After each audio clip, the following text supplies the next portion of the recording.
Assalamualaikum warahmatullahi wabarakatuh. Balik lagi kepada kami podcast pada pagi hari ini.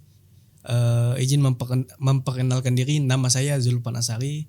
Saya prodi atau jurusan Manajemen Bisnis Syariah di Universitas Muhammadiyah Pontianak.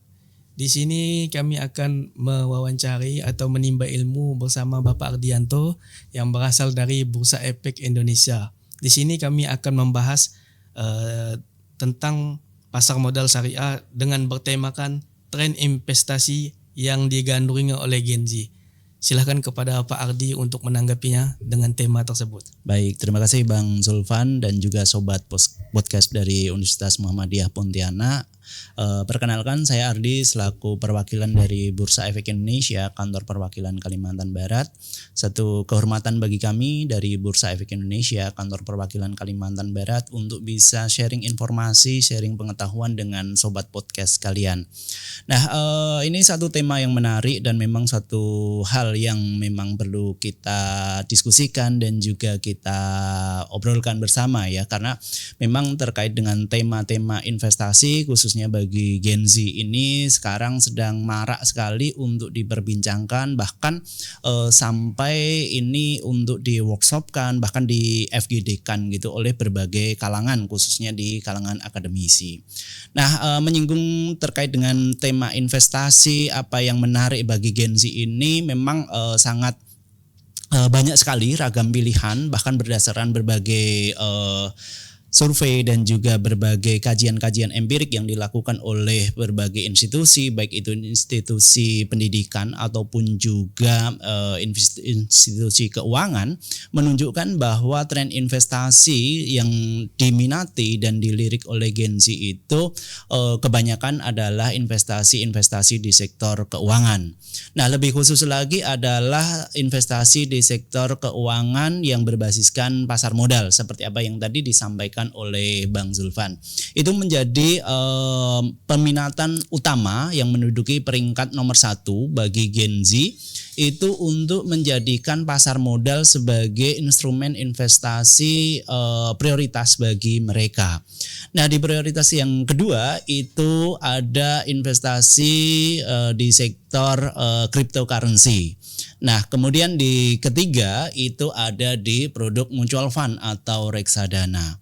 Nah, merujuk pada data yang tadi kami sampaikan di depan, bahwa memang minat dari Gen Z ini untuk menggunakan pasar modal sebagai instrumen investasi memang menjadi satu hal yang sangat wajar sekali. Mengingat pasar modal sekarang khususnya di Indonesia itu memberikan berbagai macam kemudahan dan juga memberikan berbagai macam tools-tools yang memang relate dengan dunia Gen Z, terutama terkait dengan kemudahan di dalam berinvestasi melalui platform-platform digital yang tentu saja sudah dimiliki dan disediakan oleh perusahaan-perusahaan sekuritas. Nah, selain itu juga sekarang di pasar modal itu sangat terjangkau sekali ya Bang Zulfan ya, karena mulai dari Rp1 saja sekarang kita sudah bisa berinvestasi, membeli transaksi produk-produk di pasar modal, khususnya saham ya, karena sekarang berdasarkan peraturan dari Bursa Efek Indonesia yang berlaku beberapa bulan yang lalu, harga saham yang terendah di pasar modal di Bursa Efek Indonesia itu mulai dari Rp1. Sedangkan minimal kita itu untuk membeli atau berinvestasi di produk-produk pasar modal khususnya di saham tadi adalah minimal 100 lembar atau 1 lot. Jadi mulai dari Rp100 saja kita sudah bisa berinvestasi membeli produk-produk di pasar modal khususnya produk di saham ini. Nah, itu adalah beberapa gambaran secara besar terkait dengan tren atau minat investasi yang dilirik oleh Gen Z gitu Bang Zulfan. Nah, baiklah Pak. Gimana Pak tanggapan Bapak itu tentang Gen Z itu lebih meleknya itu terhadap judul dibandingkan berinvestasi itu Pak. Padahal kan investasi ini sangat penting untuk mereka di masa yang akan datang gitu Pak. Jadi judul ini sudah menjadi satu, kalau dalam pandangan kami, satu semacam extraordinary crime ya, satu kejahatan yang luar biasa sekali. Bahkan data dari pemerintah mulai dari PPATK dan seterusnya itu menunjukkan tren untuk peningkatan transaksi di judi online itu luar biasa sekali ya. Bahkan berdasarkan data dari PPATK Oktober 2024 yang lalu, transaksi di judol itu sudah tembus 300 triliun. Ini suatu jumlah yang sangat luar biasa besarnya ya. Nah, ini menunjukkan bahwa memang akses untuk bisa melakukan transaksi di judi online ini sangat mudah sekali, dan bahkan yang lebih memiriskan lagi, data dari PPATK tersebut menunjukkan bahwa 60% itu adalah masyarakat berpenghasilan rendah, MBR. Artinya mereka hanya memasukkan dananya itu 10.000 sampai dengan 100.000, itu sudah mulai aktif untuk bertransaksi di judi online. Nah, ini menjadi PR kita bersama ya, khususnya dari pemerintah ataupun juga seluruh stakeholder yang ada di Indonesia ini, untuk sama-sama menyatakan perang terhadap judi online ya. Nah, kita dari pasar modal, khususnya dari Bursa Efek Indonesia sendiri, memang di dalam berbagai setiap program edukasi sosialisasi yang dilakukan selalu memberikan informasi dan juga menyatakan perang terhadap yang namanya judi online ini. Yang namanya judi itu ya sudah barang tentu kita nggak bakalan mendapatkan keuntungan ya. Satu sisi itu sudah barang tentu haram, yang kedua kita nggak bakalan bisa kaya dari yang namanya judi. Nah, ini perlu kita juga sosialisasikan, perlu kita kampanyekan kepada generasi-generasi muda, termasuk di dalamnya adalah generasi Gen Z atau generasi Z, itu untuk lebih aware lagi. Daripada Anda menginvestasikan, memainkan duitnya di judi online yang barang pasti itu sudah pasti kalah, pasti hilang duitnya, lebih baik Anda investasikan saja duitnya itu di produk-produk investasi yang sudah jelas, sudah legal, dan tentu saja kalau yang muslim itu bisa investasi di produk-produk yang halalan thayyiban, karena sudah ada fatwa dari Dewan Syariah Nasional Majelis Ulama Indonesia. Nah, ini tentu saja sudah difasilitasi oleh pasar modal Indonesia, oleh Bursa Efek Indonesia, bagi generasi-generasi siapapun itu, mau Gen Z, generasi milenial dan lain sebagainya, yang ingin berinvestasi, yang ingin bertransaksi di pasar modal, khususnya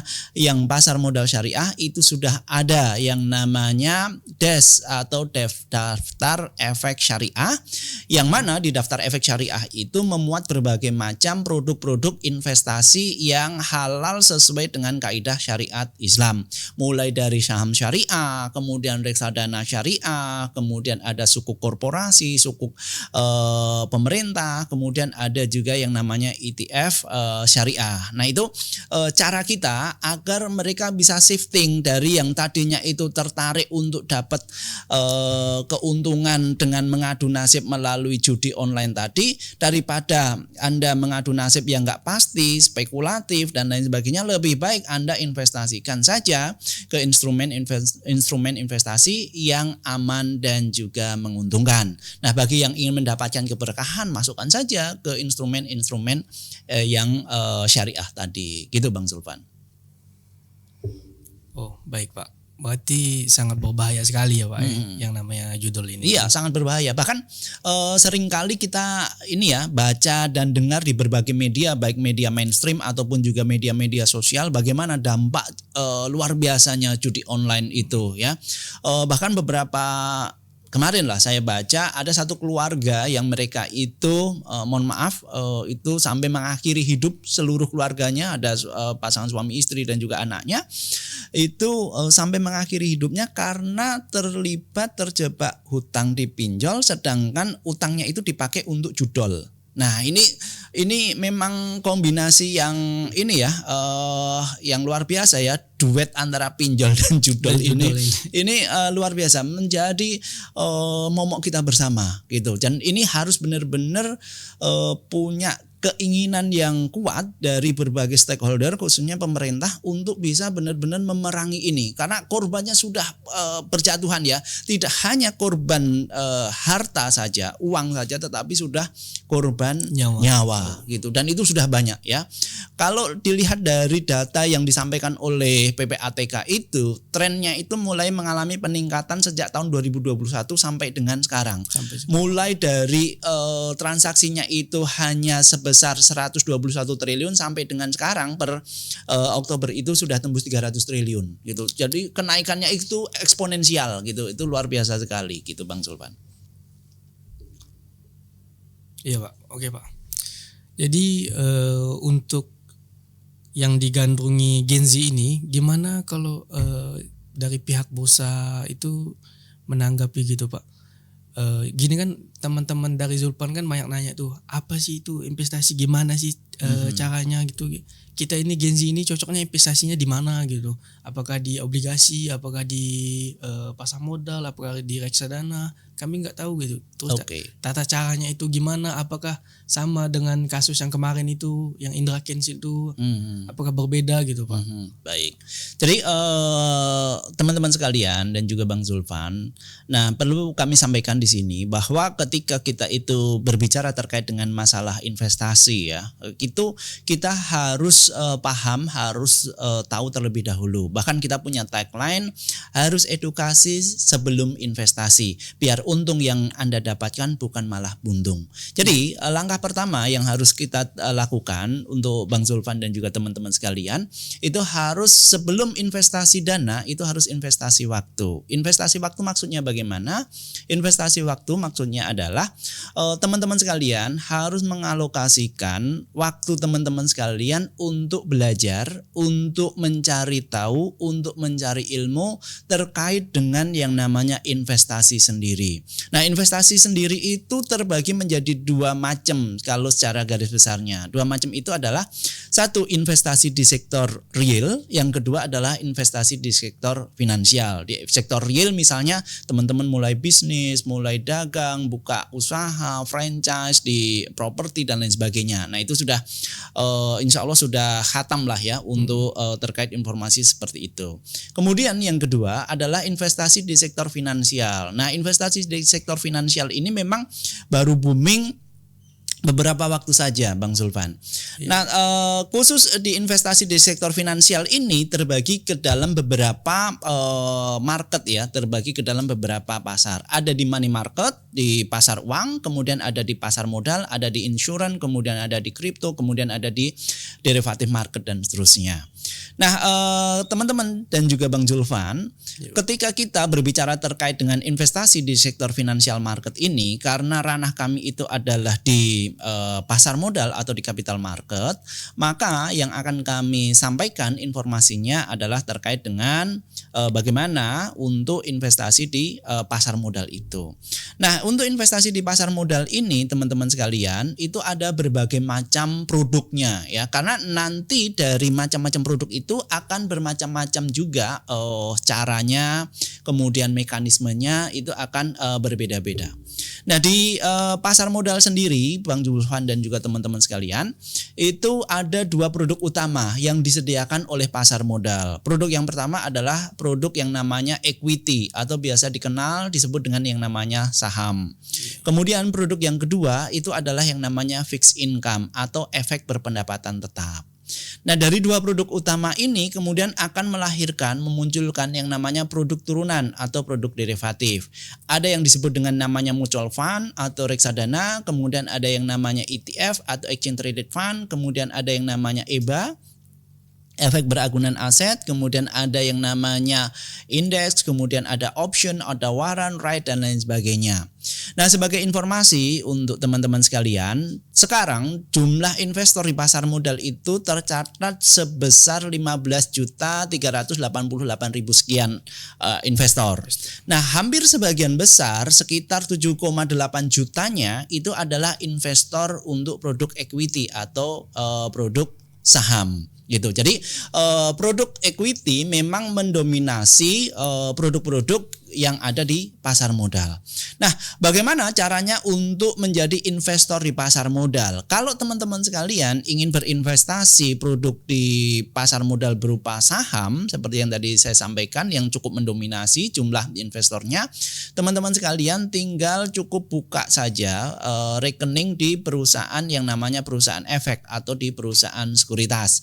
Nah, perusahaan efek atau perusahaan sekuritas ini nanti akan membantu memfasilitasi teman-teman sekalian untuk bisa bertransaksi, berinvestasi, membeli produk-produk saham. Saham itu apa?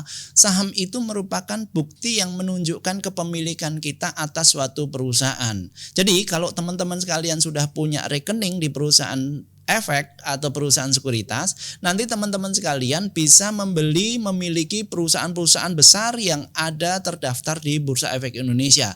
Sekarang ada sekitar 942 perusahaan atau biasa dikenal dengan namanya emiten yang bisa teman-teman miliki dan bisa teman-teman sekalian beli.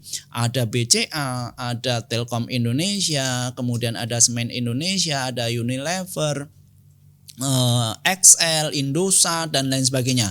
Banyak sekali ya, ada sekitar 942 perusahaan emiten yang bisa teman-teman sekalian beli dan juga miliki. Mulai dari harganya yang tadi kami sampaikan Rp1 sampai dengan yang tertinggi kalau tidak betul sekarang ada sekitar di harga Rp55.000. Minimal untuk membeli modal untuk kita berinvestasi di pasar modal dengan memiliki produk saham ini mulai dari Rp100 tadi ya, sampai dengan nanti teman-teman mau beli di berapa lembar untuk produk-produk saham yang tadi teman-teman akan pilih atau beli. Nah, untuk produk yang lain misalnya produk fixed income atau produk surat hutang atau sukuk dan lain sebagainya, teman-teman sekalian nanti kalau misalnya mau berinvestasi, bertransaksi, membeli produk-produk sukuk itu tinggal beli saja produk sukuk tersebut atau obligasi tersebut ke agen-agen penjual, bisa perusahaan sekuritas ataupun juga perbankan yang ditunjuk sebagai agen penjual untuk produk-produk fixed income. Di perusahaan sekuritas juga ada, kalau misalnya teman-teman sekalian itu berminat untuk membeli produk sukuk. Kemudian untuk produk mutual fund atau reksadana kurang lebih sama ya, tinggal buka rekening di perusahaan sekuritas atau juga bisa ke perbankan yang memiliki lisensi untuk menjadi agen penjual untuk produk reksadana gitu. Mulai dari Rp10.000 sudah bisa untuk berinvestasi di produk reksadana. Nah, produk reksadana ini merupakan kumpulan dana-dana dari masyarakat yang dikelola oleh manajer investasi ya. Kemudian si manajer investasi ini setelah mendapatkan dana dari masyarakat, mereka akan membuat yang namanya portofolio investasi yang dialokasikan ke dalam 4 macam ya. Ada reksadana pasar uang, reksadana pendapatan tetap, kemudian reksadana saham, kemudian yang terakhir itu adalah reksadana balance fund atau reksadana berimbang. Nah, reksadana pendapatan tetap ini adalah jenis produk reksadana yang minimal 80% dana yang dikelola oleh si manajer investasi harus diinvestasikan dalam produk-produk pendapatan tetap, obligasi atau sukuk tadi. Kemudian reksadana saham ini adalah minimal 80% dana yang dikelola oleh si manajer investasi harus diinvestasikan dalam produk saham. Sisanya yang 20% terserah dari si manajer investasi. Kemudian yang terakhir, yang ketiga itu ada reksadana pasar uang. Itu adalah produk reksadana di mana minimal 80% dana yang dikelola oleh si manajer investasi itu harus dimasukkan ke dalam instrumen pasar uang, bisa dalam bentuk SBI, sertifikat Bank Indonesia, SBN, surat berharga negara, SBSN, surat berharga syariah negara dan lain sebagainya. Pokoknya intinya harus dimasukkan ke dalam produk-produk dari pasar uang yang mempunyai tenor itu 1 sampai dengan 3 tahun. Yang terakhir adalah produk reksadana balance fund atau reksadana campuran tadi, adalah kombinasi dari ketiga tadi, dari saham, pendapatan tetap dan juga pasar uang, hanya komposisi prosentasenya saja yang berbeda-beda. Gitu Bang Zulfan. Baiklah, selanjutnya itu Bagaimana Pak cara mengembangkan kesadaran investasi itu di kalangan Gen Z itu gimana Pak caranya? Oke, baik. Ini pertanyaan yang menarik dan ini yang senantiasa istiqomah terus-menerus kita lakukan ya Bang Zulfan dan juga teman-teman sekalian. Jadi salah satu fungsi utama dari keberadaan Bursa Efek Indonesia di seluruh provinsi yang ada di Negara Kesatuan Republik Indonesia ini adalah senantiasa untuk membangkitkan awareness atau kesadaran bagi setiap elemen masyarakat, baik itu yang generasi muda ataupun bahkan juga yang anak-anak untuk mempunyai awareness keuangan ya, awareness keuangan. Nah, apa yang kami lakukan? Yang kami lakukan adalah dengan melakukan edukasi secara terus-menerus ya, edukasi tiada henti gitu. Kalau Suzuki kan punya tagline mereka inovasi tiada henti ya. Kalau kami itu punya tagline-nya edukasi tiada henti gitu. Kenapa? Karena memang untuk membangkitkan dan menciptakan suatu iklim investing society, masyarakat yang gemar untuk berinvestasi itu tidak lain dan tidak bukan harus melalui yang namanya edukasi. Kenapa? Karena biar mereka itu sadar, biar mereka itu tahu dan harapannya nanti menjadi smart investor, jadi investor yang cerdas gitu. Nah, kami dari Bursa Efek Indonesia khususnya kantor perwakilan Kalimantan Barat itu mempunyai berbagai macam program-program edukasi. Secara garis besar kita ada 4 program utama yang kita upayakan agar bisa menembus berbagai level dan juga segmen dari masyarakat. Termasuk di dalamnya adalah Gen Z tadi Bang Zulfan. Nah, 4 program utama ini ada yang namanya, satu adalah terkait dengan yang namanya literasi. Nah, literasi ini lebih banyak kepada awareness dari masyarakat secara umum yang memang belum tahu, belum sadar, belum ngerti sama sekali, untuk kita informasikan bagaimana cara untuk berinvestasi yang baik dan benar. Jangan sampai masuk terjebak ke dalam yang namanya investasi bodong, investasi ilegal dan lain sebagainya. Kemudian kita juga ajarin, beritahu terkait dengan bagaimana cara mengelola keuangan yang baik dan benar. Jangan semuanya dihabiskan untuk konsumsi dan seterusnya. Jangan pernah menggunakan instrumen keuangan itu untuk dipakai di daerah-daerah yang panas, misalnya kayak yang judol tadi, yaitu suatu larangan ya, karena itu akibatnya pasti akan sangat-sangat luar biasa sekali, merusak untuk pengaturan keuangan dari pribadi ataupun juga orang tersebut gitu. Nah, ini program yang pertama yaitu literasi. Segmennya, sasarannya adalah masyarakat yang memang benar-benar belum tahu, belum paham terkait dengan yang namanya investasi, perencanaan keuangan, kemudian pengelolaan aset dan seterusnya. Kemudian yang kedua programnya adalah terkait dengan yang namanya inklusi.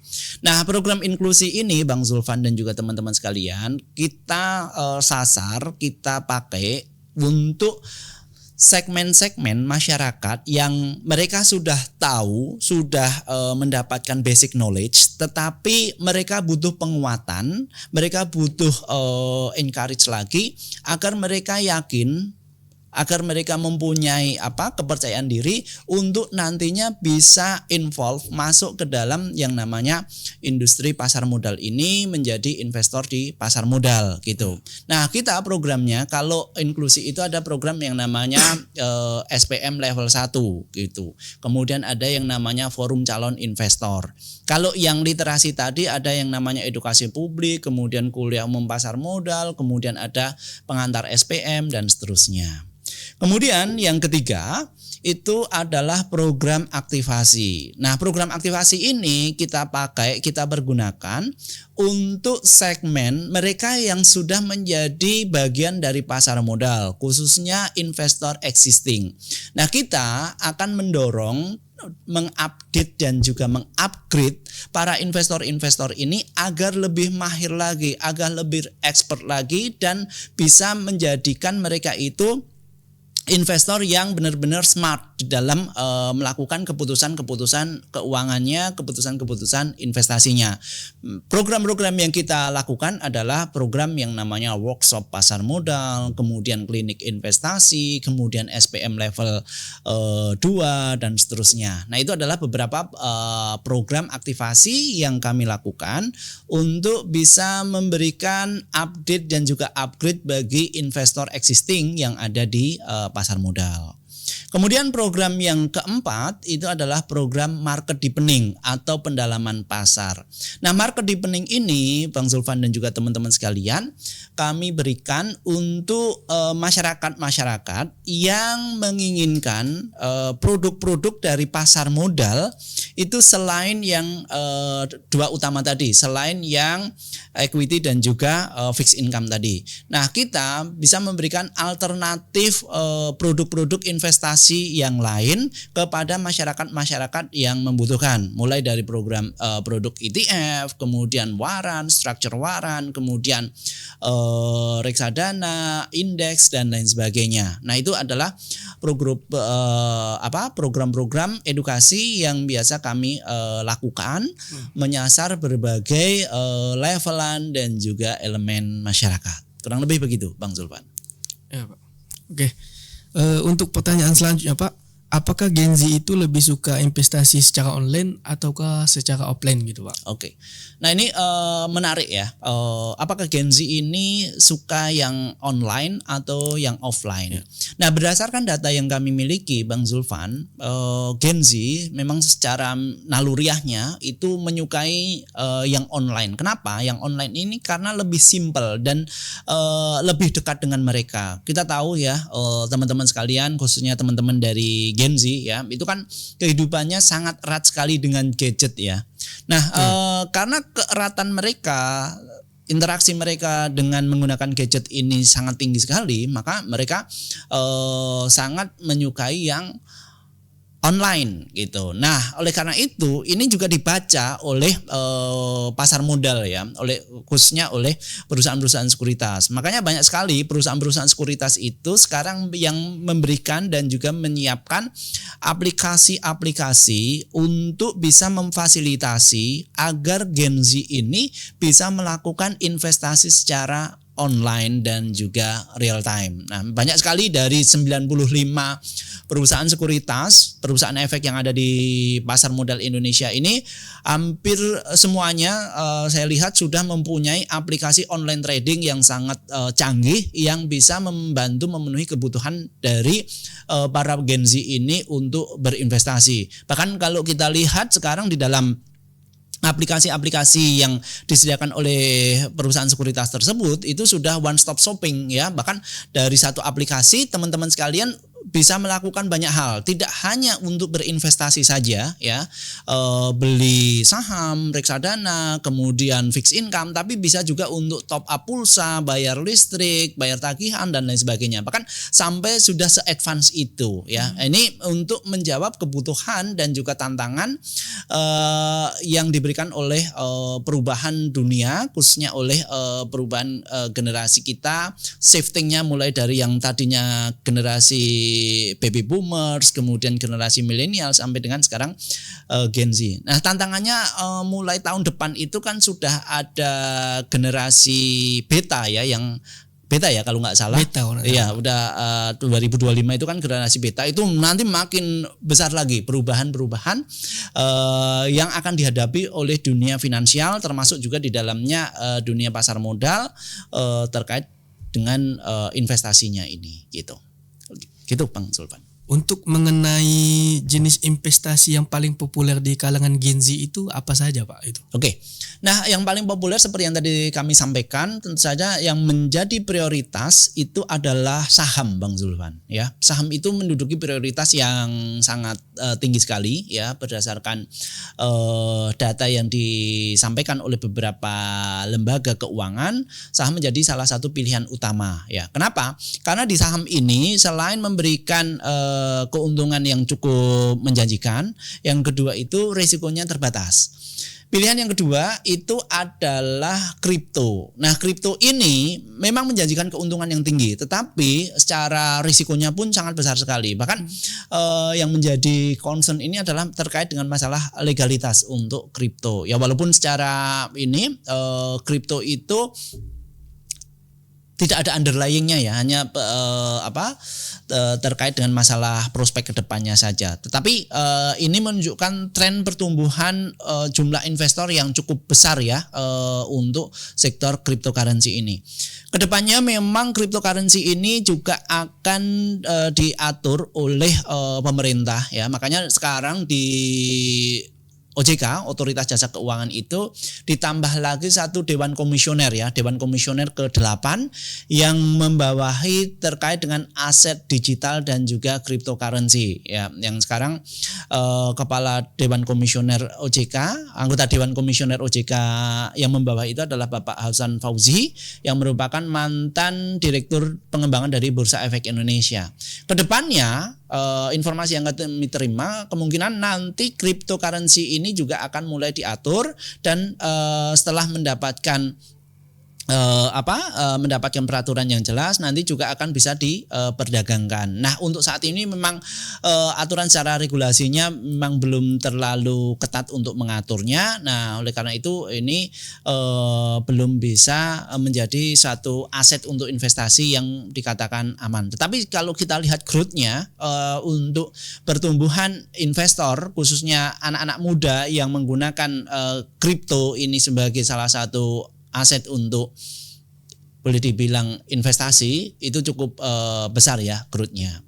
Kalau saya bilang kenapa di dalam quote and quote ya tanda kutip kenapa ini investasi, kalau saya bilang sendiri untuk kripto ini sebenarnya aset untuk spekulasi ya, bukan untuk investasi. Karena kalau investasi itu kan ada underlyingnya, ada jaminan keamanannya, legalitasnya dan lain sebagainya. Kalau kripto ini kalau dalam pandangan saya itu memang untuk saat ini belum ada gitu.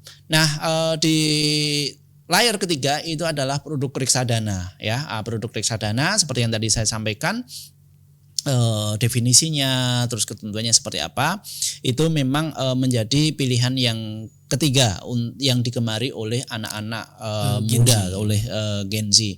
Apalagi sekarang didukung oleh produk reksadana ini jumlahnya sangat besar sekali Bang Zulfan. Tercatat ada kurang lebih ada sebanyak 4.400-an sekian produk reksadana yang bisa dimiliki oleh masyarakat ataupun oleh Gen Z ya. Jumlahnya memang sangat besar sekali untuk produk reksadana ini. Gitu Bang Zulfan. Oke Pak. Bagaimana cara apa saja inovasi yang dilakukan oleh institusi tersebut keuangan untuk Gen Z itu Pak? Oke. Nah, tentu saja di tengah era perkembangan teknologi informasi yang sangat-sangat masif sekali, bahkan kita sebut ini sebagai era disrupsi ya, itu industri harus lebih agile lagi, harus lebih adaptif dan tentu saja harus lebih inovatif lagi ya. Nah, salah satu yang bisa dilakukan khususnya oleh institusi kami sebelaku regulator dan juga fasilitator di industri pasar modal adalah menyesuaikan berbagai macam peraturan-peraturan yang memang adaptif, applicable terhadap perkembangan zaman. Itu yang pertama dan utama. Kemudian yang kedua adalah penyesuaian terkait dengan berbagai macam fitur-fitur yang ada di dalam perdagangan di pasar modal, entah itu perdagangan untuk produk equity, kemudian produk-produk fixed income ataupun juga produk-produk yang lainnya. Kemudian yang berikutnya juga untuk institusi kami sendiri itu juga senantiasa dari tahun ke tahun tiap tahun itu selalu meluncurkan produk-produk alternatif ya, produk-produk baru dari pasar modal yang nantinya bisa dipakai, dipergunakan dan juga dimanfaatkan oleh masyarakat sebagai alternatif untuk investasi berbagai kalangan termasuk di dalamnya itu oleh Gen Z. Nah, setahu kami untuk beberapa perusahaan sekuritas dan juga perusahaan efek itu mereka sudah sangat baik sekali di dalam mengupgrade sistem-sistem aplikasi ataupun juga perdagangan mereka. Tentunya Gen Z ini sangat menggemari aplikasi-aplikasi yang user friendly ya. Nah, kami lihat beberapa perusahaan sekuritas itu sudah mengupgrade sistem perdagangan mereka untuk lebih mudah dipergunakan oleh teman-teman dari generasi Z ini gitu. Dan yang terakhir kemarin dari pasar modal sendiri, dari Bursa Efek Indonesia sendiri itu juga sudah meluncurkan aplikasi yang disebut dengan namanya IDX Mobile ya. Di mana IDX Mobile ini bisa dimanfaatkan oleh teman-teman sekalian khususnya Gen Z untuk bisa mendapatkan update informasi perkembangan pasar modal secara terkini dan juga real time.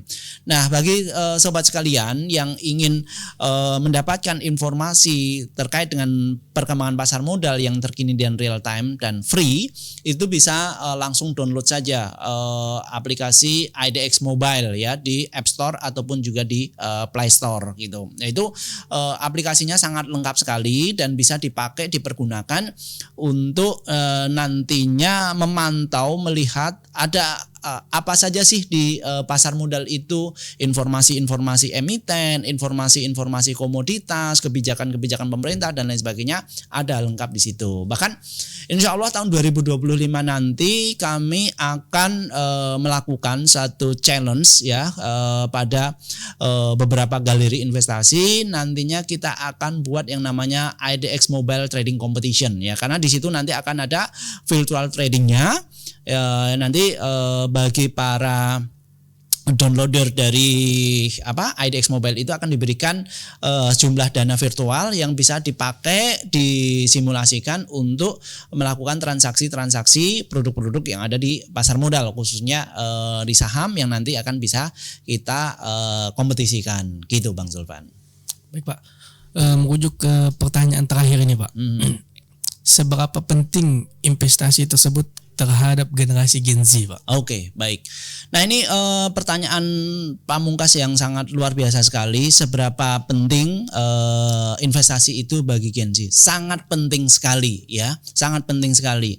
Kenapa? Karena kalau kita tidak melakukan investasi dari sekarang, khususnya teman-teman Gen Z ini, maka kita nanti akan mengalami kesulitan ke depannya. Bahkan melansir dari satu studi yang dilakukan oleh Credit Suisse, lembaga keuangan internasional yang dilakukan beberapa waktu yang lalu, salah satu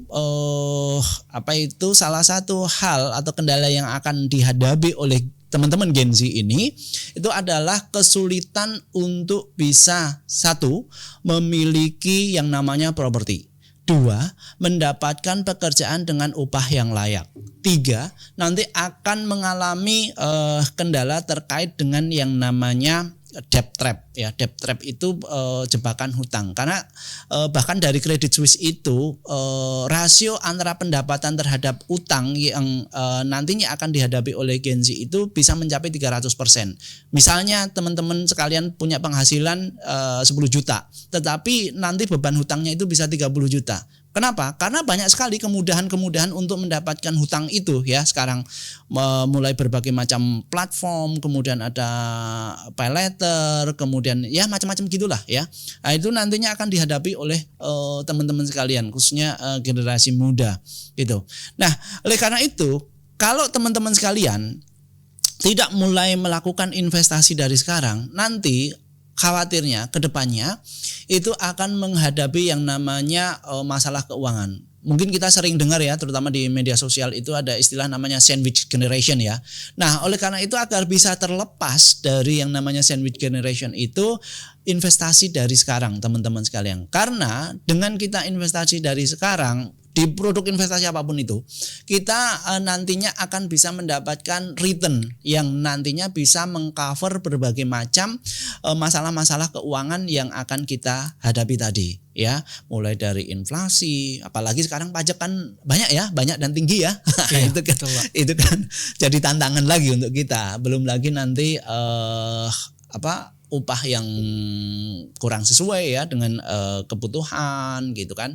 Kemudian kemampuan untuk memiliki propertinya itu juga rendah. Oleh karena itu investasi dari sekarang teman-teman sekalian. Cuma sebelum teman-teman sekalian berinvestasi, teman-teman sekalian harus edukasi terlebih dahulu. Gitu Bang Zulfan.